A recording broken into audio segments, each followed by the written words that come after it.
Você com certeza conhece o Paulo Guedes, que comandou a economia brasileira nos últimos 4 anos, mas muito menos gente acompanhou a carreira dele antes de chegar ao Ministério da Economia. Ele criou diversos negócios, principalmente em 2 segmentos, no mercado financeiro e no setor de educação. Sua primeira empreitada foi no mercado financeiro. Em 1983, Paulo Guedes se juntou a Luiz César Fernandes e a André Jakurski para fundar o Banco Pactual, hoje conhecido como BTG Pactual, o terceiro maior banco brasileiro em valor de mercado. Anos depois, Jakurski e Guedes deixaram o Pactual para abrir o JGP, até hoje uma das gestoras de fundos mais bem-sucedidas do Brasil. Outra empresa criada por Paulo Guedes foi a gestora de fundos de Private Equity chamada BR Investimentos, que depois foi rebatizada para Bozano Investimentos e hoje se chama Crescera. Já no setor de educação, Guedes começou a se destacar com o IBMEC. Hoje todo mundo conhece o IBMEC como uma das principais escolas de negócio do Brasil. Mas na década de 80, quando Guedes chegou lá, o IBMEC se propunha a qualificar o pessoal do mercado financeiro carioca. Foi Guedes que criou as faculdades do IBMEC e lançou os primeiros MBAs executivos do Brasil. Anos depois, após vender sua participação no IBMEC, Guedes investiu em diversas outras empresas de educação, por meio de seus fundos de Private Equity. Foram diversas tacadas de sucesso. 4 das empresas de educação investidas acabaram abrindo capital em bolsa. Grupo SEB, Ânima, Abril Educação, que hoje faz parte da Cogna, e Afya, que fez a IPO na Nasdaq.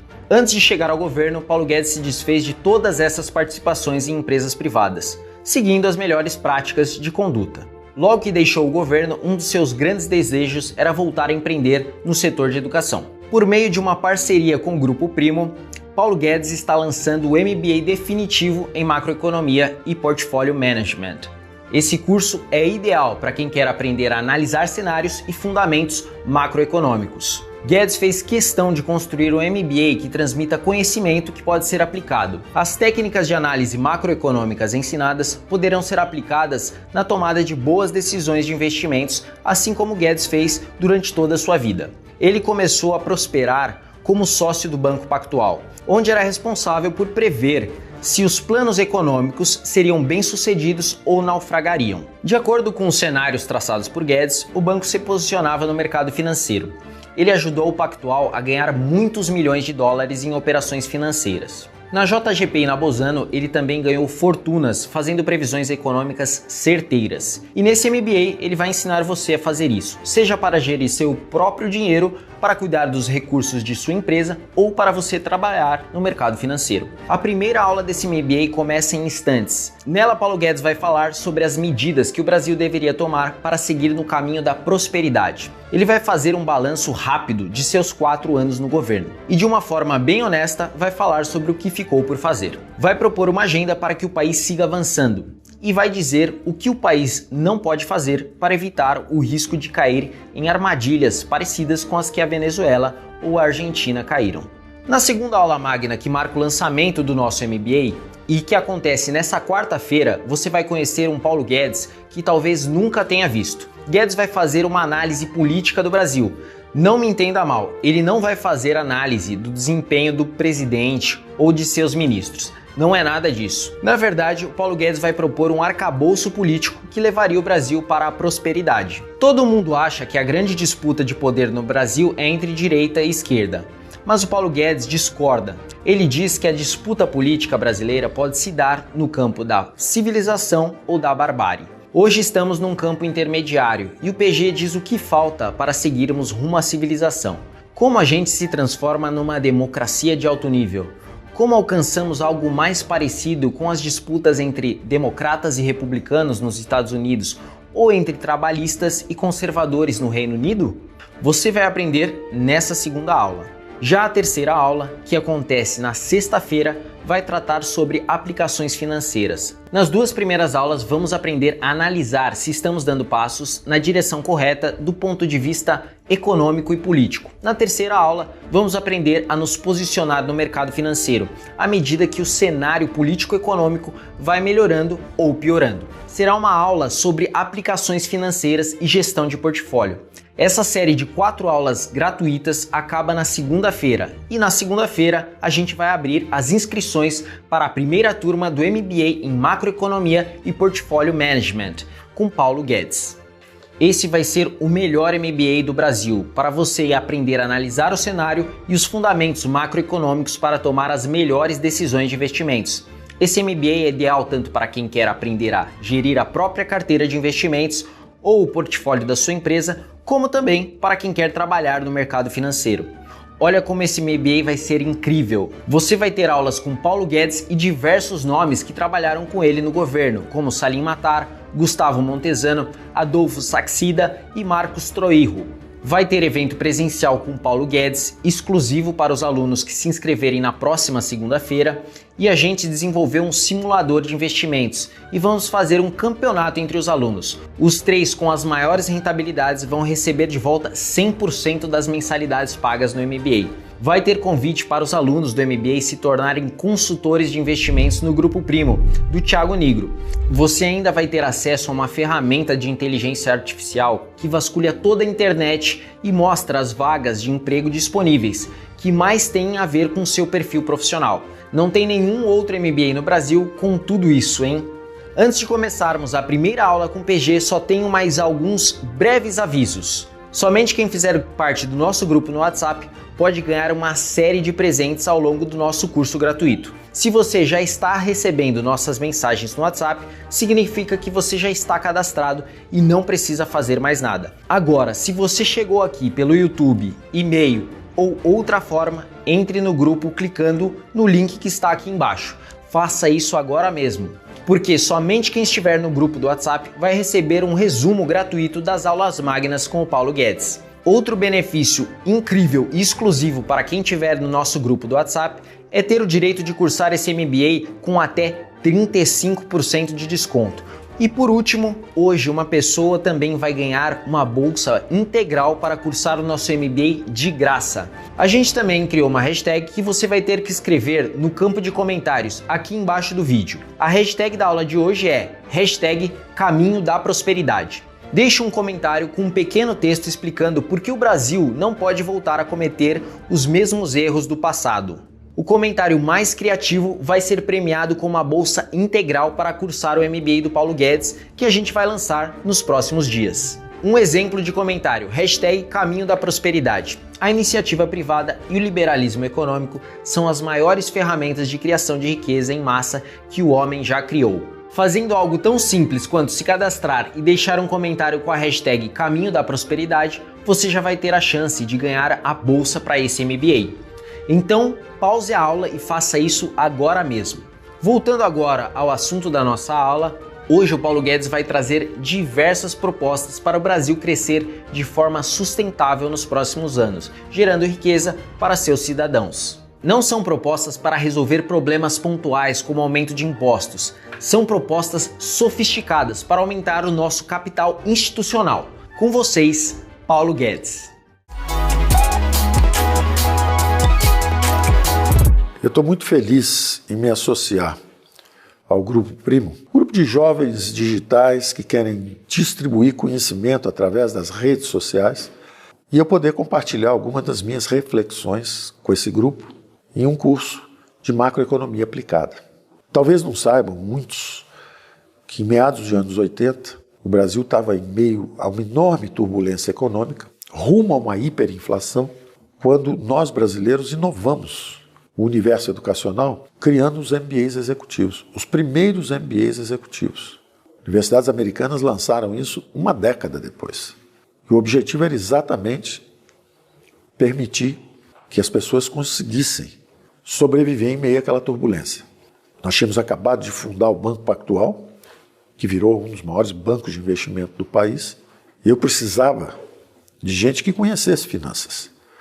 Então tinha engenheiro de sistemas, engenheiro civil, engenheiro de telecomunicações, uma opção de jovens bem preparados, inteligentes, mas que desconheciam economia e finanças.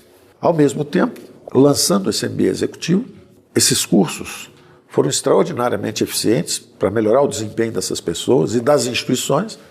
Então esse MBA do IBMEC virou uma garantia de empregabilidade no sistema financeiro.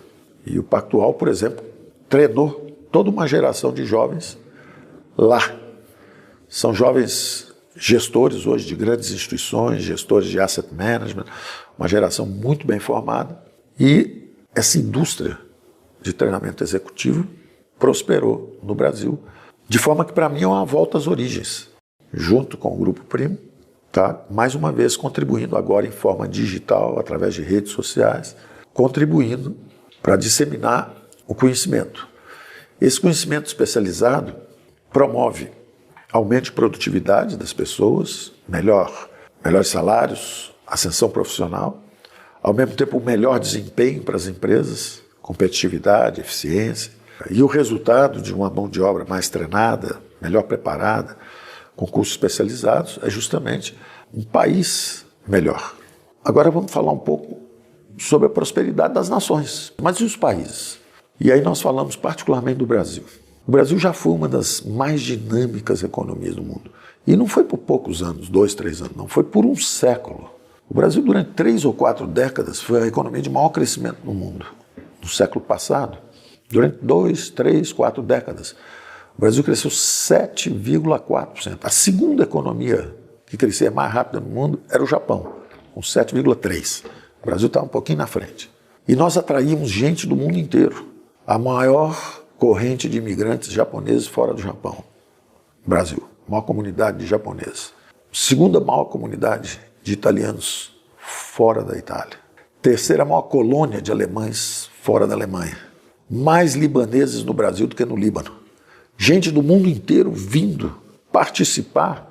E uma coisa reforça a outra. Como é um país que está crescendo, atrai gente. E é gente empreendedora, inovadora, gente fugindo das 2 guerras mundiais. Eles vêm para o Brasil e ajudam o Brasil a crescer. E trazem as técnicas. Um funda uma empresa de moer café, o outro funda de uma empresa de produtos têxteis, né? O outro vai para a agricultura.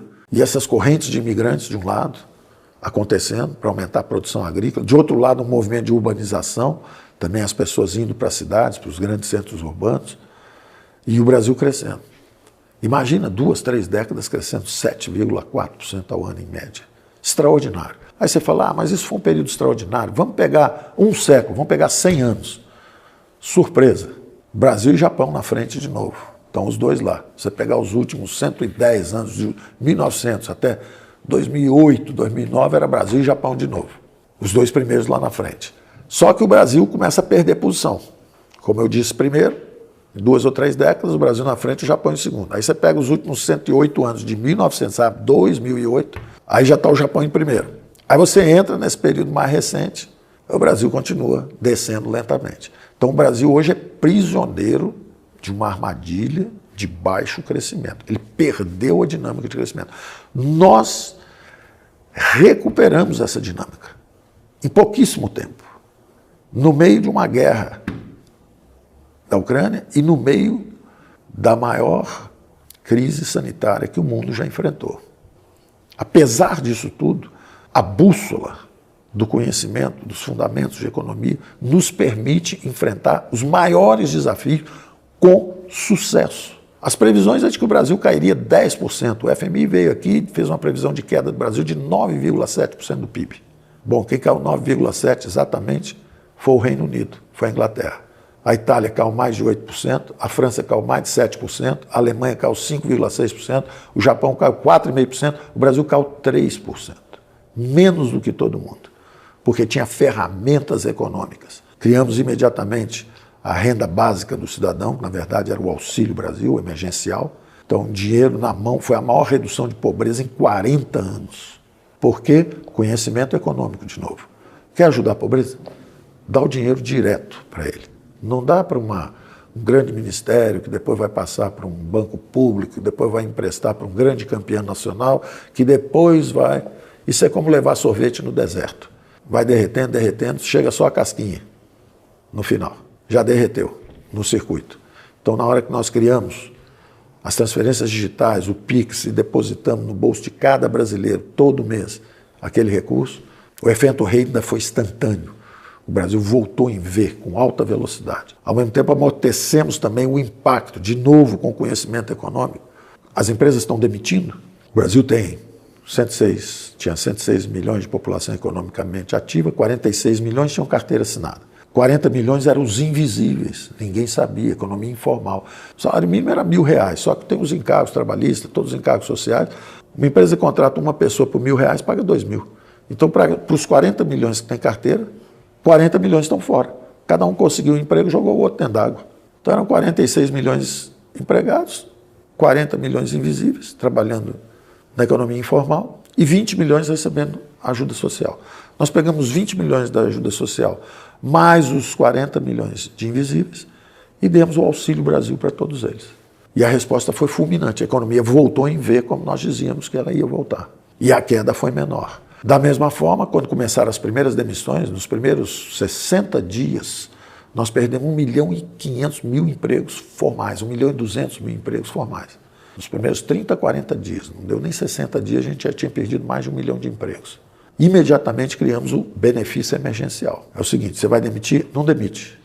Reduza a carga horária, paga metade, a gente paga a outra metade. Então, se é um restaurante, em vez de fechar, mantenha aberto 2 horas, em vez de funcionar 8 horas o dia inteiro, 2 horas antes do almoço, 2 horas antes do jantar, prepara, entrega aí na vizinhança, né, porque estava em distanciamento social todo mundo, entrega comida aí para todo mundo aí na vizinhança, trabalha 4 horas só, e nós pagamos as outras 4 horas para o seu funcionário, de forma que você não demita. 11 milhões de CPFs nós preservamos. Como são 46 milhões de trabalhadores, sendo que tinha 13 milhões de funcionalismo público, sobravam 33 milhões com carteira. 11 milhões, 1/3 da mão de obra brasileira com carteira assinada, 1/3 dos empregos foi salvo pela nossa política eficiente, rápida, para amortecer aquele impacto que previam que seria quase 10% e acabou sendo 3%. E aí voltamos em vez, subimos 5%, no ano seguinte 3%, e o Brasil poderia seguir crescendo 3%, 4%, 10 anos seguidos. Porque nós desarmamos a mecânica da armadilha de baixo crescimento. Nós transferimos o eixo de crescimento da economia, que era tudo baseado em setor público. O grande problema de uma economia que é baseada no dirigismo estatal, na centralização do planejamento, programas governamentais, é o programa que eu dizia justamente, queremos mais Brasil, mais empreendedores, a formação de imensa classe média, com liberdade econômica, que nós promulgamos, com estabilidade fiscal, monetária, Banco Central independente, reforma da Previdência. Então, na verdade, quando você bota os fundamentos no lugar, você vê a trajetória de crescimento da economia se acelerando, porque você está fazendo as reformas estruturantes. Se você começa a tirar isso do lugar, você volta para a armadilha de baixo crescimento. Então, vocês vão ver que, nos gráficos, porque uma imagem vale mais do que 1000 palavras, vocês vão ver que há países que estavam adormecidos, por exemplo, na época do socialismo de Mao Tse-tung, os países completamente sem crescimento, a economia morta, e de repente, quando eles mergulham nos mercados globais, começam a abrir as zonas francas de exportação, viram o maior trader do mundo, quer dizer, isso é Adam Smith, é lição básica. O Adam Smith foi o primeiro a descobrir essa engrenagem de cooperação social que são as economias de mercado. Ele se referia à mão invisível, no fundo é uma confluência, um sistema de circunstâncias em que todos acabam cooperando para fazer o crescimento e a prosperidade. Então aí vocês veem a China de repente disparando porque mergulhou no capitalismo. A China, apesar de ser um regime político fechado, do ponto de vista econômico, ela é um capitalismo brutal. Talvez o de maior ferocidade desde os ingleses 2 séculos atrás. Há um prêmio Nobel, inclusive, que escreveu um livro, Como a China se tornou o gigante capitalista. Então vocês vão ver nos gráficos, por exemplo, o declínio de uma Argentina, o empobrecimento fulminante de uma Venezuela, o declínio de uma Argentina ao longo de um século. Era a 3ª, 4ª maior renda per capita do mundo. O primeiro metrô da América foi na Argentina, não foi em Nova York, foi em Buenos Aires. Autossuficiente em produtos agrícolas, autossuficiente em petróleo, classe média educada, e mergulhou. Ao longo de 100 anos, ela empobrece ano a ano, porque a visão, a ideologia, está destruindo as bases científicas de cooperação social. Então, as ciências econômicas são importantes porque elas explicam a prosperidade das nações. Como é que a Inglaterra foi um império? Como é que os Estados Unidos, uma colônia que se revolta contra o Reino Unido, pelo excesso de impostos, o imposto excessivo sobre chá, sobre tabaco, fez a revolução americana. Eles dizem, não, nós queremos liberdade. Liberdade para empreender, liberdade... Vocês estão nos cobrando impostos, taxation without representation. Vocês cobram impostos e não nos deixam ser representados na corte. Eles usaram a Constituição britânica para denunciar o rei da Inglaterra e dizer assim, você não cumpre a sua Constituição. Nós preferimos nos separar. 13 colônias. Preferimos nos separar do que continuar subjugados economicamente, sendo tributados, sem a capacidade e a liberdade de decidir os nossos destinos. E sem representação no parlamento inglês. Mas duas potências. Então emerge uma grande potência, os Estados Unidos, e aí você vê os dois caminhos. Existe o caminho da prosperidade. A Inglaterra percorreu, as ex-colônias americanas percorreram, a reconstrução da Alemanha e do Japão no pós-guerra foi em bases liberais, Partido Liberal Democrata, governa o Japão até hoje. A filosofia liberal-democrata deu certo. Então eles são dominantes, hegemonicamente. E uma ilha que não tem recursos naturais, não tem riqueza natural, não tem nada. Mas tem educação e capital institucional. Isso traz tecnologia, traz modernização. E o Japão, então, emerge como uma grande potência que cresceu ininterruptamente. Essa experiência japonesa se reproduz na Coreia do Sul. Enquanto isso, a Coreia do Norte vai para o caminho da miséria. A Coreia do Sul para o caminho da prosperidade. A Alemanha Oriental, caminho da miséria. A Alemanha Ocidental, caminho da prosperidade. Até a reunificação sob as bases do capitalismo democrático. Economia de mercado e democracia. Da mesma forma, na América Latina. Cuba tinha uma renda per capita relativamente alta para a região. Ela mergulha e só desce até hoje. E, curiosamente, dizem, a culpa é do capitalismo que explora, por isso precisamos fazer a revolução. Aí faz a revolução. Aí depois diz o seguinte, a miséria é porque somos boicotados, não nos deixam comercializar. Sanções que são colocadas. Ué, se comercializar, você diz que é explorado.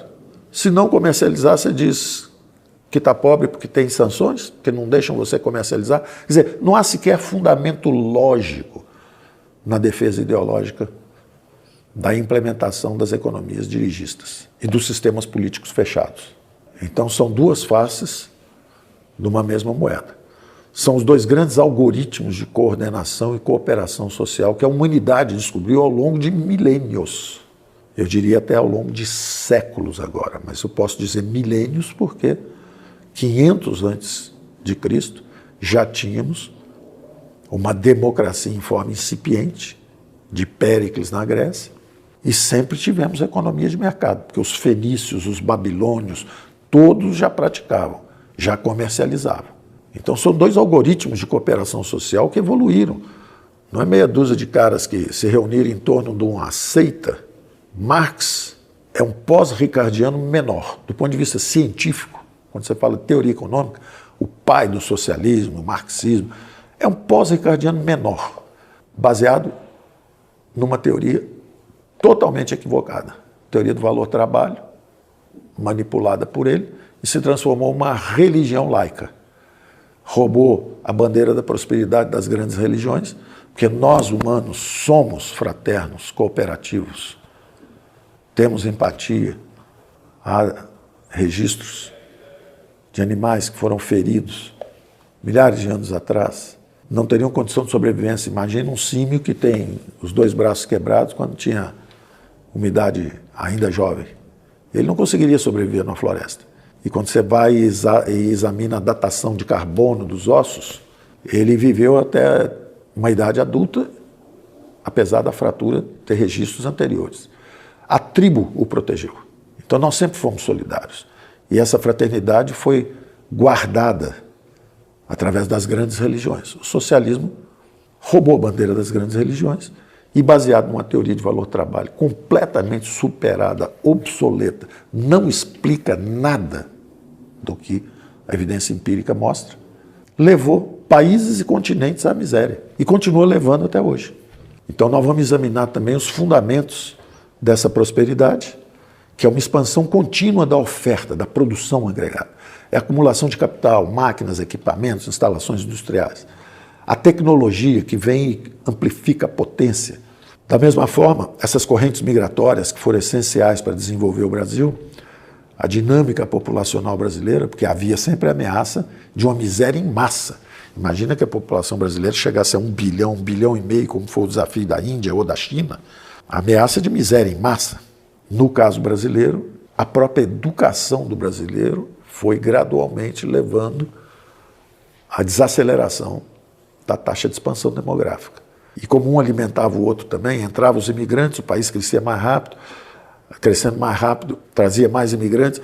Quando o Brasil também caiu nessa armadilha de baixo crescimento, os imigrantes pararam de vir. Hoje é o contrário.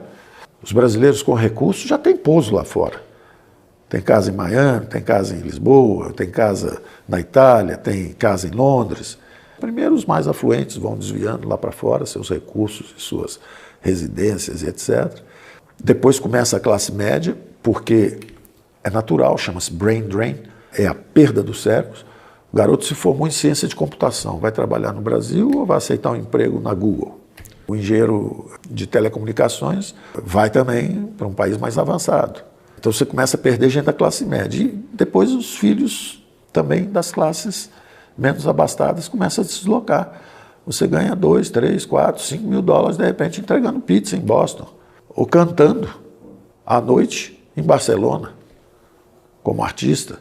E começa o esvaziamento cultural, econômico e populacional de um país. Então essas coisas estão ligadas. Ou nós criamos um bom ambiente de negócios, com regras claras, regras fiscais, um regime fiscal consolidado, um regime monetário consolidado, regime cambial consolidado, regime tributário consolidado. Ou você cria essas regras claras que formam esse capital institucional de um país, o relacionamento entre os poderes, todo mundo jogar dentro das 4 linhas. Todos jogarem dentro das 4 linhas. Quando alguém sai das 4 linhas, se descredencia e descredencia sua própria instituição. Tem que ficar todo mundo dentro das 4 linhas. Isso é um capital institucional de força, que mostra que o país tem um legislativo operacional, tem um judiciário eficiente, tem um executivo competente, honesto, sério, fazendo o seu trabalho, de acordo com a representação popular, foram os votos de uma democracia. Então, tudo isso é um aperfeiçoamento de um capital institucional de um país. Isso faz uma enorme diferença. Você tem recursos naturais à vontade, mas você não tem um capital institucional, os recursos ficam completamente abandonados. Mas se você tem um capital institucional, aqueles recursos naturais viram também uma força. Então, a acumulação de trabalho, através dos imigrantes de um lado, a acumulação de capital, máquinas, instalações industriais, a tecnologia que melhora a produtividade de todos esses fatores de produção, o capital humano, educação, saúde, um povo educado com saúde é muito mais produtivo e esse treinamento de macroeconomia aplicada aumenta também a sua própria produtividade, porque é uma camada a mais de educação especializada. Esse é o fundamento de um crescimento de longo prazo, com base justamente num bom ambiente de negócios, com regras estáveis.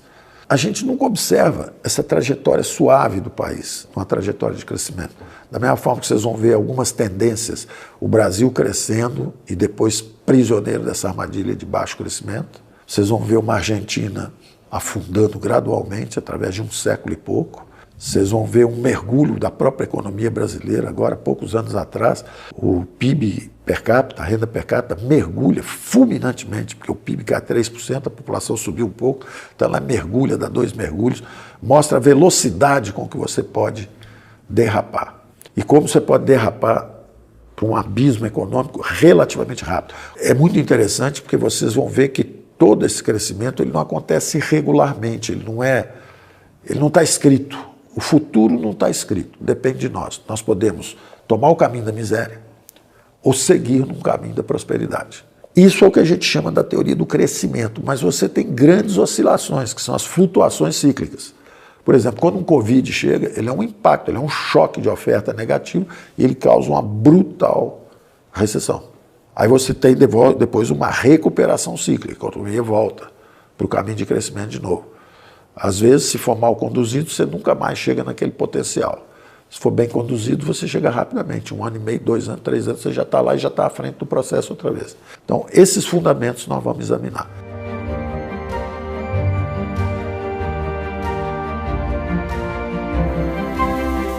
Como nós ficamos 30, 40 anos com os gastos do governo crescendo ininterruptamente, as trajetórias de despesas públicas, e isso é a visão dinâmica da economia. A economia são sistemas dinâmicos, são trajetórias de gastos. Então nós precisamos controlar essas trajetórias de gastos futuros.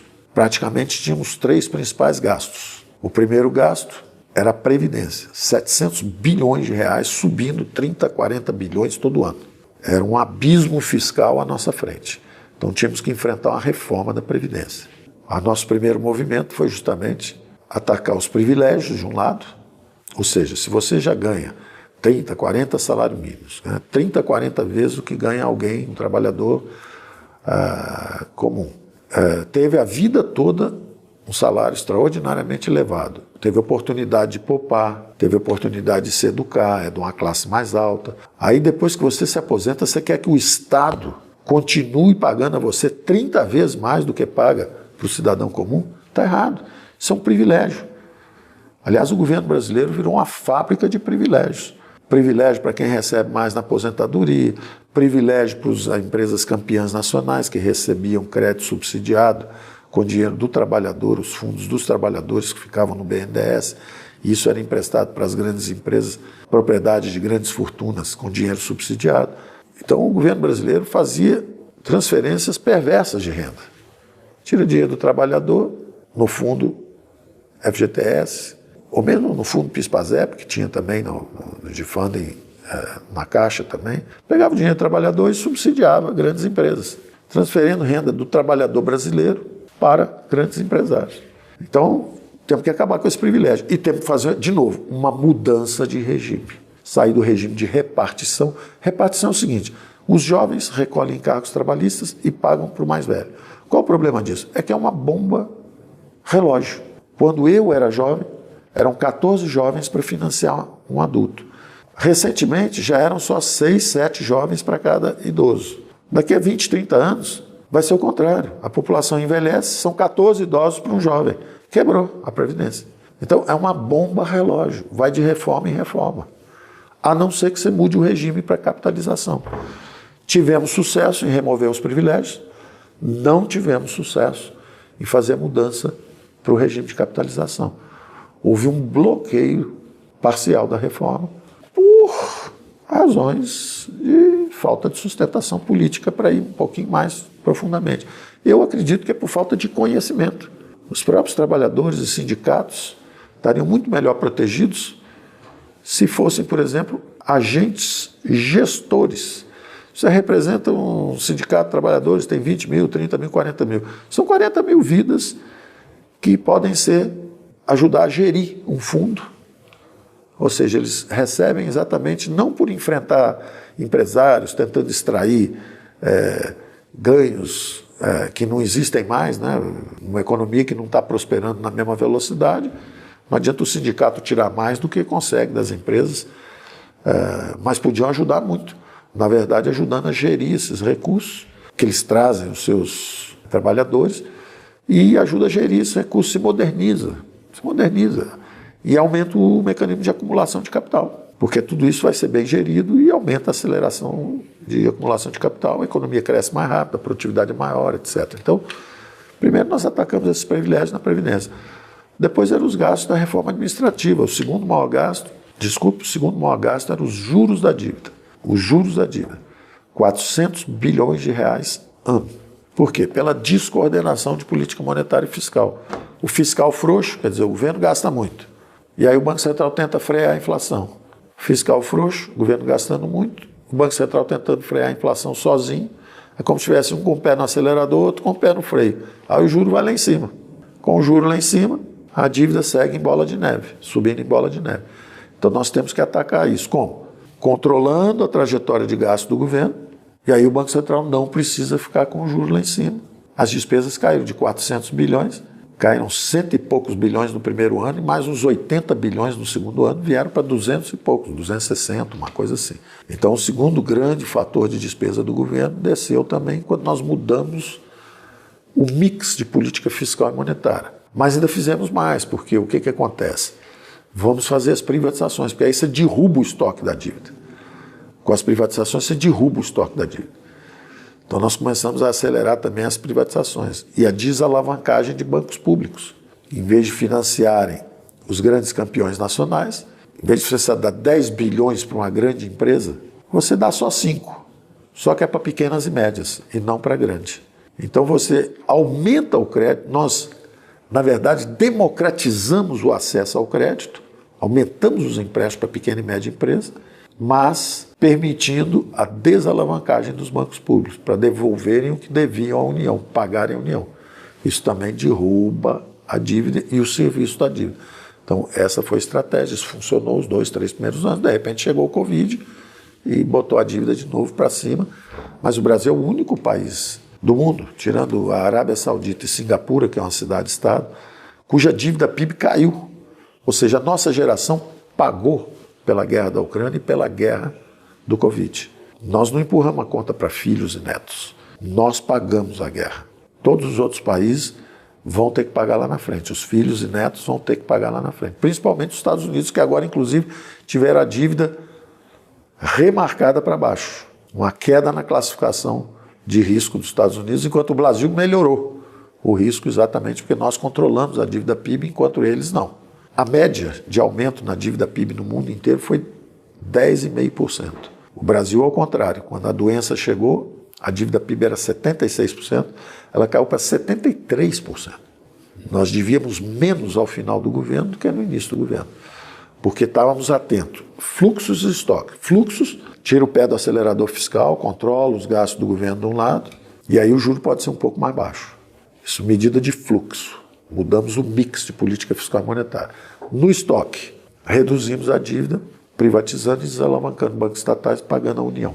Então a segunda grande despesa foi controlada. A primeira era 700, Previdência, a segunda era 400, a dívida, todo ano de juros da dívida, todo ano 400 bilhões. Isso era muito mais do que o Bolsa Família. Era 10 vezes mais do que o Bolsa Família original, que era 30 bilhões.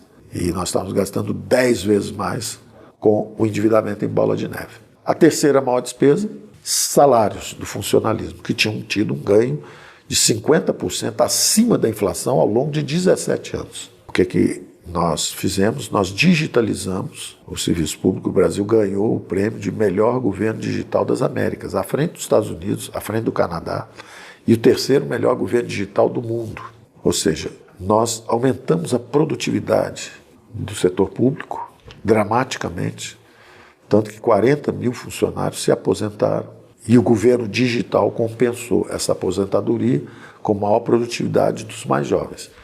E quando o Covid chegou, da mesma forma, em meio a um momento de caos, em que as pessoas estão perdendo vidas, as empresas estão falindo, quebrando, as pessoas perdendo empregos, nós pedimos uma pausa de reajustes. Tiramos nada de ninguém. Todo mundo queria fazer uma reforma administrativa para cortar 20% de salário. Não cortamos salário de ninguém, ao contrário, só interrompeu-se nos 3 níveis de governo, federal, estadual e municipal.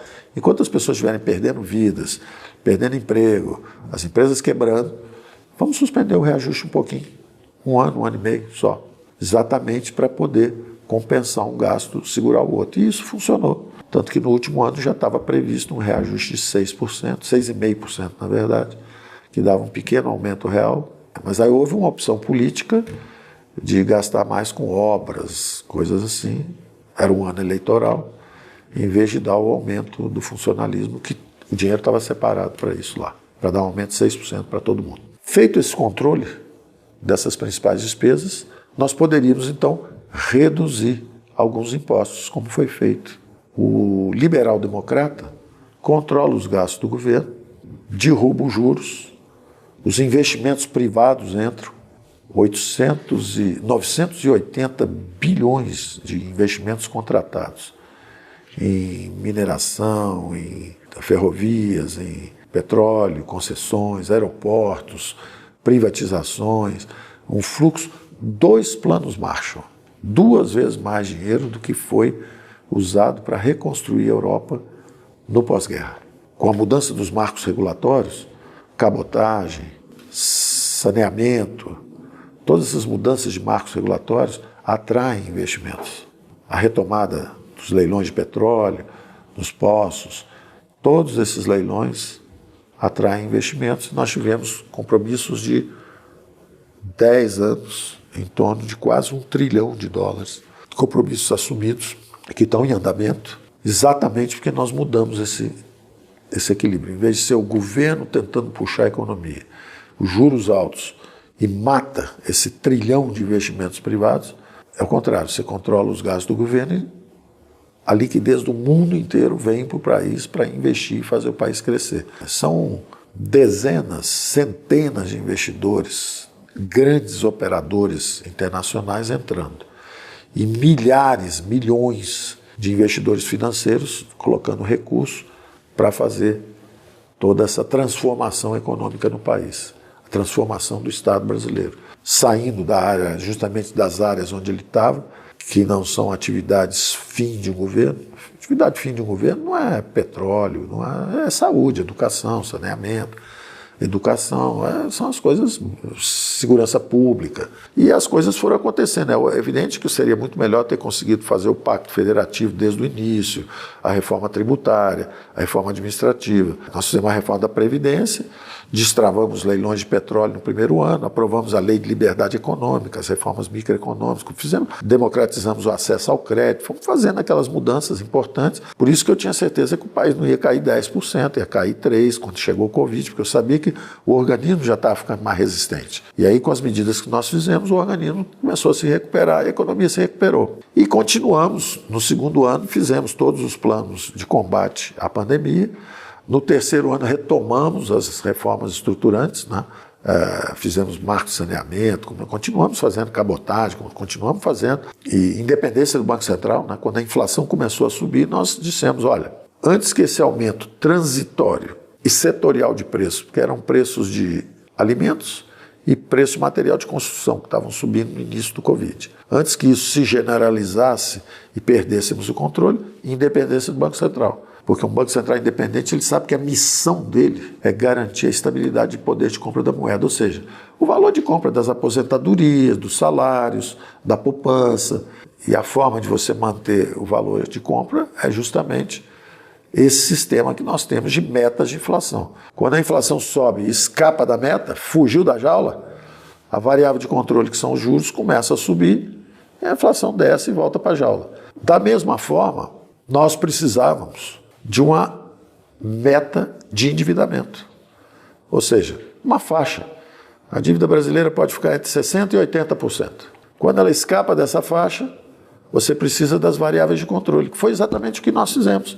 Ou seja, nós precisamos criar qual é o regime fiscal, já que não tem teto, já que o teto complica, já que tem situações extraordinárias, nós criamos a cláusula de calamidade pública, ou seja, o teto é retrátil.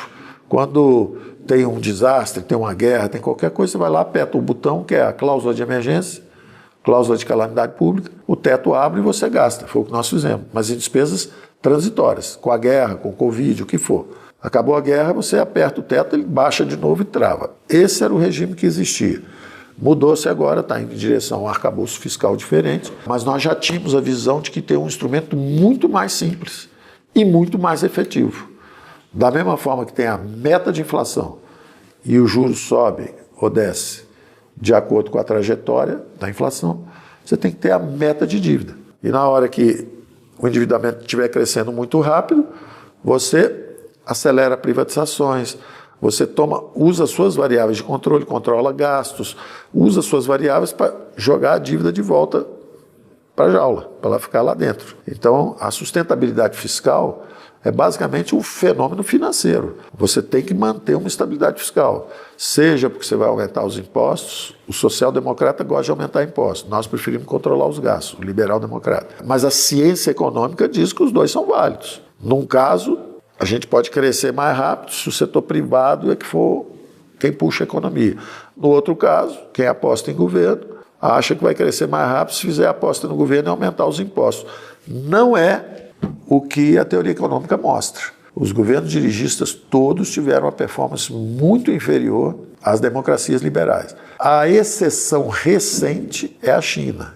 E é uma exceção que pode ser temporária, porque todos os regimes centralistas, eles desempenham muito bem durante 10, 15, 20, 30 anos. Porque fazer estrada é uma tecnologia dominada, é simples. Fazer uma hidrelétrica também é conhecida, a tecnologia. Então, fazer investimento em aço, em siderurgia, durante 10, 20, 30 anos, são tecnologias conhecidas, você cresce rápido.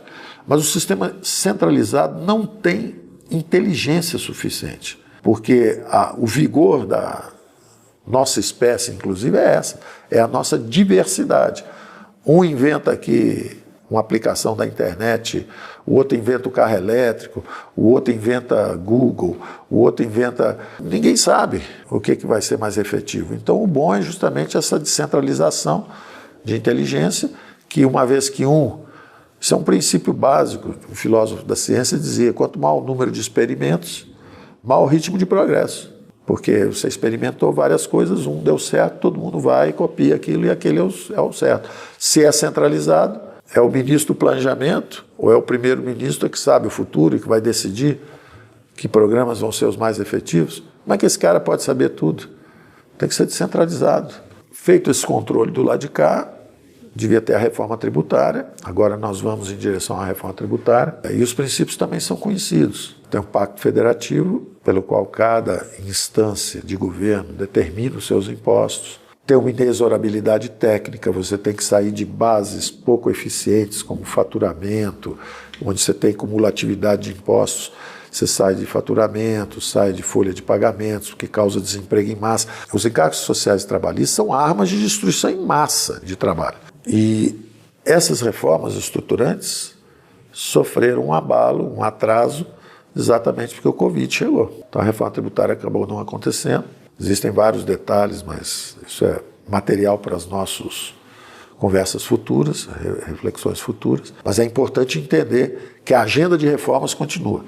A agenda de reformas estruturantes é que permitem a taxa de crescimento do país aumentar. Então o país é um país de crescimento medíocre, está na armadilha de baixo crescimento, cresce 0, cresce 1, cresce 0. Como é que ele pode passar para 2, 3, 4% ao ano? Com as reformas estruturantes. A reforma tributária, a reforma da Previdência, de preferência com regime de capitalização, os acordos comerciais que abram o leque. O Brasil ficou com uma economia muito fechada em relação ao resto do mundo, uma das economias mais fechadas do mundo. Por exemplo, como o Covid chegou e deu um choque na inflação, nós decretamos o Banco Central independente para combater a inflação. Foi um dos primeiros países do mundo, nós fomos os primeiros a reagir.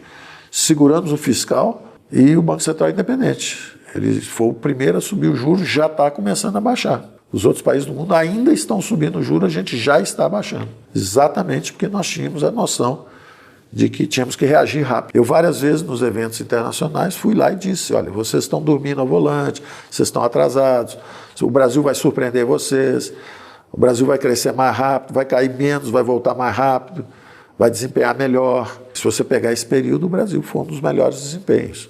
Caiu menos e voltou mais rápido. E no fiscal, a mesma coisa. Nós tínhamos um déficit de 2% quando chegamos, no primeiro ano baixamos para 1%, em 2019 nós baixamos o déficit para 1%. Aí veio o Covid, aí ele foi acima de 10%. Só que no ano seguinte ele já estava de volta em 1%, e no último ano, que foi 22%, já virou um superávit primário pela primeira vez em todos os níveis de governo.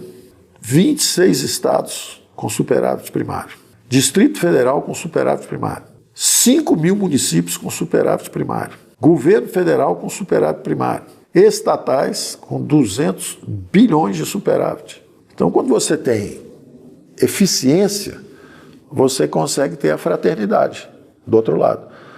Triplicar os programas sociais com base em recursos permanentes. Faltou ainda um imposto sobre lucros e dividendos, né, que também deveria ser parte da reforma tributária.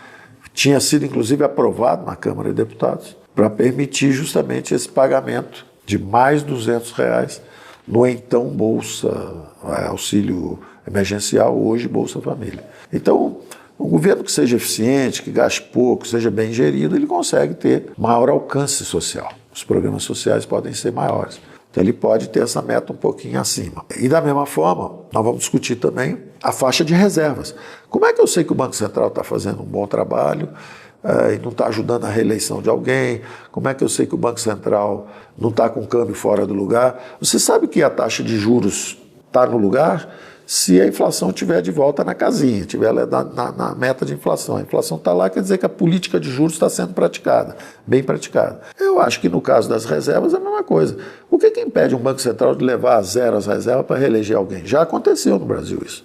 Você leva as reservas a quase zero, tentando reeleger alguém. O que vai impedir, ao contrário, de você ficar com o câmbio fora do lugar, acumulando 1 trilhão, 2 trilhões, 3 trilhões de reservas e, na verdade, impedindo os ganhos de comércio da sua população? A China chegou a acumular 3 trilhões e meio de dólares de reservas. O que é isso, na verdade? É um câmbio artificialmente calculado para ajudar a competitividade da empresa chinesa, mas, na verdade, prejudicando o bem-estar da população chinesa, porque está impedindo os ganhos de comércio, que haveria se o câmbio estivesse num lugar mais favorável. Se o câmbio estivesse um pouco mais baixo, eles teriam ganhos de comércio, mas eles preferem, numa política mercantilista, botar um câmbio favorecido, na verdade desvalorizado, para exportar mais. Isso não é bom, não é um bom sinal de gestão, do ponto de vista técnico. Do ponto de vista técnico, tem um nível ótimo de reservas. Você tem que ter alguns cuidados para evitar movimentos especulativos. Os bancos centrais têm medo de definir esse nível, porque tem medo de quando a reserva começar a cair, todo mundo vê que o rei está nu e tem um ataque especulativo, sabendo que na hora que ele bater no limite de baixo, ele tem que fazer alguma coisa. Mas é justamente isso que impede o governo de deixar o troço ir para o limite de baixo. Na hora de começar a descer, ele já tem que ajustar rápido, antes que venha uma bolha especulativa. Então nós só vamos ter certeza de que ele está trabalhando corretamente a política cambial se ele também tiver um algoritmo de funcionamento. Ele pode fazer o que quiser a curto prazo, ele pode deixar cair 3 dias, pode comprar, mas nós não somos obrigados a conviver com os humores de qualquer um que esteja lá. Um que gosta do câmbio mais desvalorizado, outro que gosta do câmbio valorizado. Não, tem que ter uma faixa de flutuação que a gente sabe que ele está suavizando os movimentos transitórios, mas ele não está fabricando ou falsificando movimentos permanentes. Então, esses são raciocínios que vão ter que ser aplicados, são princípios básicos e justamente nas nossas reflexões nós vamos conversar sobre isso. Foi incrível essa aula com Paulo Guedes, hein? Na aula de quarta-feira ele vai falar sobre a política brasileira. Estamos hoje rachados ao meio, divididos entre esquerda e direita. Mas para Paulo Guedes, esse debate é equivocado. A gente deveria estar discutindo formas de se distanciar da barbárie e se aproximar do que o Paulo Guedes chama de a grande sociedade aberta. Tenho certeza que você nunca viu Paulo Guedes falando com esse nível de profundidade sobre política. Então, já coloca essa aula de quarta-feira na sua agenda agora mesmo. Antes de você ir embora, entre no nosso grupo do WhatsApp para receber os diversos presentes que eu falei. E não se esqueça de deixar o seu comentário com a hashtag Caminho da Prosperidade. O melhor comentário vai ganhar a bolsa integral do MBA do Paulo Guedes, como eu já falei. E só relembrando, esse MBA vai ter aulas com o próprio Paulo Guedes e diversos nomes que trabalharam com ele no governo. Evento presencial com o Paulo Guedes para quem se inscrever na segunda-feira. Campeonato de investimentos entre os alunos do MBA, valendo 100% de cashback das mensalidades pagas. E o convite para você virar consultor de investimentos no Grupo Primo, do Thiago Nigro. Vejo você na aula de quarta-feira.